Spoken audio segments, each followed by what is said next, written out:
Ram Gopal Varma AP పోలీసులు అనే వ్యవహారం ఇప్పుడు మరో టర్న్ తీసుకున్న సంగతి తెలిసిందే.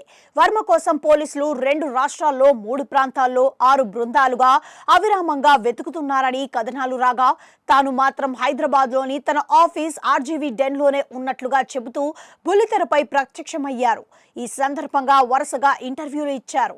ఇన్ని రోజుల మీడియాలో జరుగుతున్న ప్రచారానికి వాస్తవంగా జరిగిన దానికి ఏమాత్రం పొంతన లేదని స్పందించారు.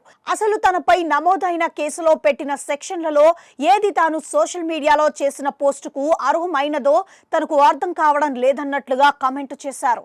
ఈ సందర్భంగా సుమారు 22 పాయింట్లతో తనపై పెట్టిన కేసు ఏమిటి, తాను విచారణకు ఎందుకు హాజరు కావడం లేదు, ఇన్ని రోజులు పోలీసులు వెతుకుతున్నారనే వార్తలు వస్తున్నప్పుడు ఎక్కడున్నాడు, ఫోన్ స్విచ్ ఆఫ్ ఎందుకు చేశారు వంటి అంశాలతో భారీ పోస్టు పెట్టారు.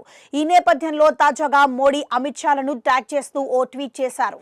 అవును, చంద్రబాబు పవన్ కళ్యాణ్లపై పెట్టిన సోషల్ మీడియాలో పెట్టిన పోస్టుల వల్ల తమ మనోభావాలు దెబ్బతిన్నాయంటూ పలువురు తనపై కేసులు పెట్టారని, ఇలా సోషల్ మీడియా పోస్టులపై కేసులు పెట్టడం మొదలు పెడితే దీనికి అంతమే ఉండదని, దీనిపై చర్చ జరగాలని, దీనికి సరైన చట్టం చేయాలంటూ ఇంటర్వ్యూలలో స్పందించిన ఆర్జీవీ తాజాగా ట్వీట్ చేశారు. ఇందులో భాగంగా తన కేసు గురించి కాదు కానీ సోషల్ మీడియాలో పోస్టులపై కేసులు అనే విషయంపై సరైన చర్చ జరగాల్సిన సమయం ఇందంటూ వర్మ పోస్టు పెట్టారు. ఈ ట్వీట్ ను ప్రధాని నరేంద్ర మోడీ, కేంద్ర హోంమంత్రి అమిత్ షా, చంద్రబాబు, రేవంత్ రెడ్డితో పాటు పలు జాతీయ స్థాయి మీడియా సంస్థలను ట్యాగ్ చేశారు.